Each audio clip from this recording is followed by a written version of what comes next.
पूर्ण रूप से समर्पित हो जाओ। और जहाँ तुम पूर्ण रूप से समर्पित होगे, जो लड़की शादी के बाद अपनी ससुराल में पूर्ण रूप से समर्पित हो जाती है, वो ससुराल की थोड़ी ही दिनों में मालिक बन जाती है। सासू अपने अधिकार को, चाबी के गुच्छे को छोड़ने के लिए, त्यागने के लिए इंतजार में बैठी है कि बहू ठीक ठाक आ जाए तो ये भार सौंप दें।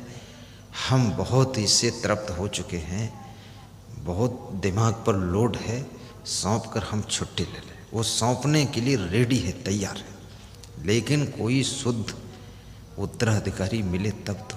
किसी बौड़म को सौंप दें तब पता चले वो तो सत्यानाश कर दिया तो न रहने की जगह रह गई न कुछ, इसलिए लोग नहीं सौंपते। कुछ लोग कहते हैं बूढ़े लोग अधिकार छोड़ते नहीं। छोड़ने का तुम पकड़े योग्य बनो तो छोड़ दे, तुम पकड़े योग्य बनते नहीं। हम यहाँ पर आए, गुरुजी ने तुरंत ही छोड़ दिया। वो छोड़े बद बैठे नहीं इंतजार में कोई आवे, उसके ऊपर डरो, पन फुर्सत करो। छोड़ दिया उन्होंने, और छोड़ दिया तो हमने अब पकड़ना हम भी नहीं चाहते थे, क्योंकि कोई भी जिम्मेदारी लोगे तो मेहनत बढ़ेगी। फिर मलारे थोड़े गा सकते, अंधाधुंध सो नहीं सकते।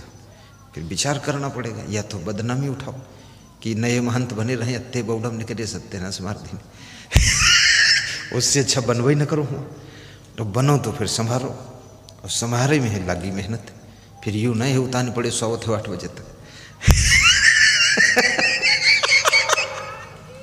जय जय जय। मैंने कितनी सासुओं से सुना है कि हम जो है गुरुदेव बहू आ जाए बस हम फ्री हो जाए। और कितने ससुर से सुना है कि लड़का का ब्याह हो जाए, सब संभाल ले, हम फ्री हो जाए। तो हम फिर दर्शन 2 महीना बाद आपके करते रहेंगे। अब कुछ नहीं, बहुत हम छकीगन है ये सब घर बार से। हर आदमी घर बार से छकी हुआ है, खूब छके हैं लोग, गले तक छके हैं, फिर भी छोड़ते नहीं। क्यों नहीं छोड़ते? छोड़ दें तो भूखिन मर्जी है। ऐसे बौड़म पैदा हुए हैं कईयों लड़का, बिल्कुल कौरव दल है तो तमाम, लेकिन कुछ नहीं। तुम कहती पांडव पांडव नहीं तांडव मचाए, पूरा लड़ाई झगड़ा, कटी कटोवर, दातन काटत, अंगुरी तोरत, कोई मारत पटकत, सब मेल प्रेम नहीं। तो इस उलझन में माँ बाप बहुत ऐंचा खींची में पड़ जाते। कितनी माताएं और कितने बाप लोग सब बीमार हो गए टेंशन में, उलझन में, कि घर सब डिह डाला होगा, कोई लड़का शुद्ध साइंस संभारत नहीं। और बड़ा लड़का है तो बड़ा ही आलसी, जहाँ देखो तहाँ पर रहतु था। अब कुछ समझ में नहीं आवत का हो। अब हम एकजुटे परी नहीं, बुढ़ापे में निकल जाओ यार, लेकिन निकलना भी नहीं। कहाँ जाओगे? ये तो बड़े सौभाग्य होते हैं वो लोग फुर्सत पा जाते हैं, जिनको योग्य बहू मिल गई, योग्य बेटा मिल गया, योग्य चेला मिल गया, और योग्य पार्टी का उत्तराधिकारी मिल गया, तो फुर्सत मिल जाती, हल्कापन हो जाता। और बेटे की योग्यता माँ बाप को प्रसन्नता और सुख एहसास कराती है। और माँ बाप की समझदारी बेटे और बहू को मार्गदर्शन करती है।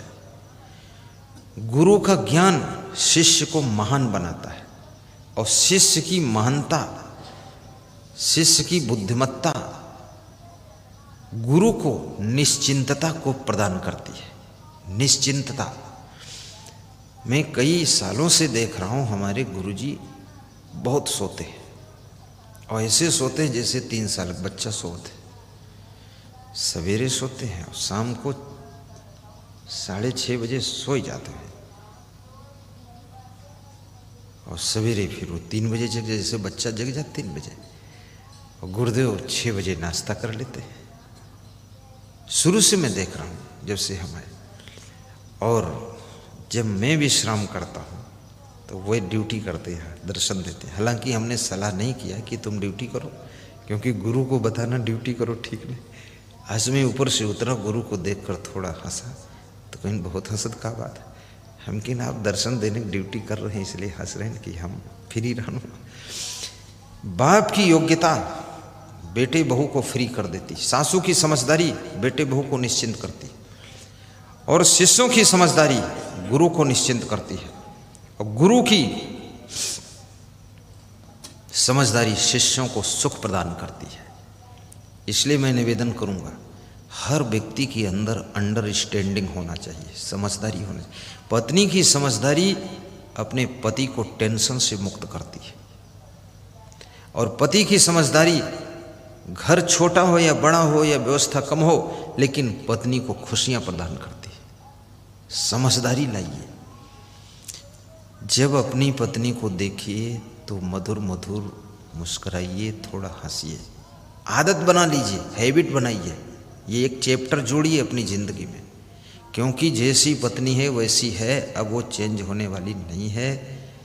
बस खुश हो जाओ। अब वो दिन भर काम किया है उसने, अगर उसको देखकर आपने मुस्कुरा दिया तो वो समझती है कि हमसे खुश हैं, अब ये खुश हैं तो समझो सब ठीक है, तो वो भी खुश हो जाती है। और कितने पति लोग तो घर में प्रवेश करते हैं तो लगता है कोई अहिरावण प्रवेश किया है। बहुत खतरनाक स्थिति। मध्य प्रदेश में एक जाट परिवार में मेरा निवास था, 3 दिन का सत्संग था, गांव का नाम नहीं लूँगा। कोठी बनी थी तीनों भाइयों की, बहुत बड़ी। तीनों भाइयों के इतने इतने बड़े मकान अलग अलग थे, ये आश्रम जैसे। तो वहाँ 3 दिन हो गए हमको। तीसरे दिन उनके परिवार से भेंट हुई, तो उनके परिवार की महिला बोली, गुरुदेव सत्संग पूरा समाप्त हो गया, आपसे भेंटें नहीं हुई पाई, और रहे हमारे ही घर में, व्यस्तता बहुत रही, यहाँ सब इतनी भीड़ मची रही, आज समाप्त हुआ है, तो ऐसा करो हमारे पति जी को समझा दो। घर में घुसत हैं तो भस्मासुर बन के घुसत हैं, अब भोजन करे आवत हैं तो भूकंप लेके आवत है।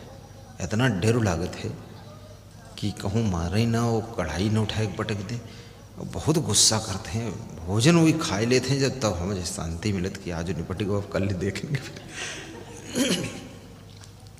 अब इतने बड़े आदमी, अब उनको हम कैसे समझाएं? हर आदमी को आप डायरेक्ट नहीं कह सकते हो, अब कह दोगे तो संबंध बिगड़ जाएंगे, तुम्हारा ज्ञान और गुरुपन अलग रहेगा, वो नाराज हो जाएगा आदमी। तुम समझे थे हम सबको ज्ञान सुने थे, चुप रहो, शांति से रहो, हो सब रहो गुरु महाराज तुम भी।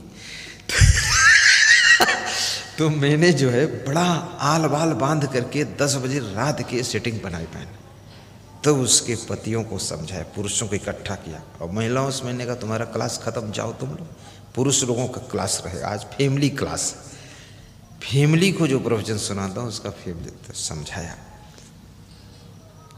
तो वो बोला कि आज से हम जो भी भोजन बनेगा खा लेंगे, और गुस्सा नहीं करेंगे, और हंसते हंसते घर में प्रवेश करेंगे। तो दूसरे दिन ही जब विदा होने लगे तो महिलाओं ने कहा बहुत बड़ा बदलाव आवा है गुरुजी, 20 साल पहले आ जाते हमका स्वर्ग हो जाता, बड़ा नरक भोग नहीं। हाँ, कहले पता नहीं कैसे चेंज हुई है भाई, बहुत सरल हो गए पति जी। आप किसी के पति हैं, किसी के गुरु हैं, किसी के माँ बाप हैं, किसी के बेटे हैं, लेकिन ये मत समझिए कि हम कोई बहुत बड़े वो हैं। आप ये समझिए कि हम भी इनके समानांतर में ही हैं, सब लोग एक साथ हैं, मिलजुल के सब काम करेंगे।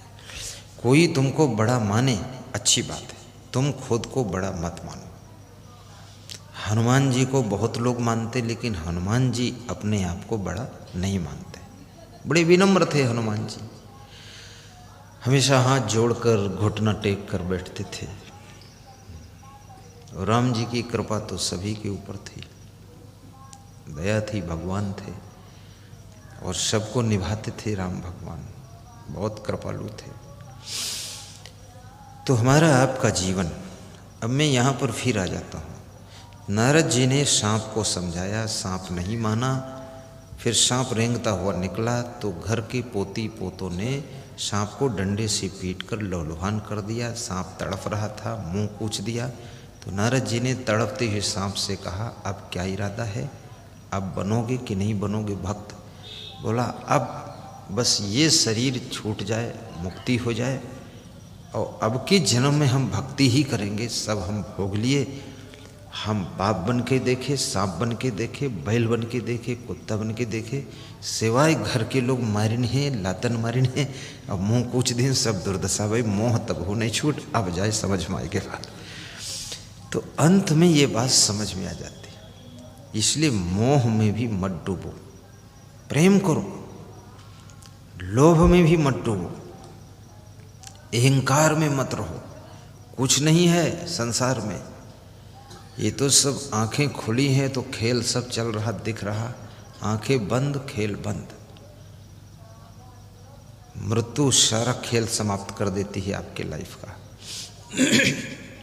तो तुम ऐसे कर्म करो जिन कर्मों के प्रभाव से आपको सुंदर शरीर भी प्राप्त हो, स्वस्थ शरीर प्राप्त हो, अच्छे घर में जन्म हो, समझदार, सुसंस्कृत और महान लोगों के घर में जन्म हो।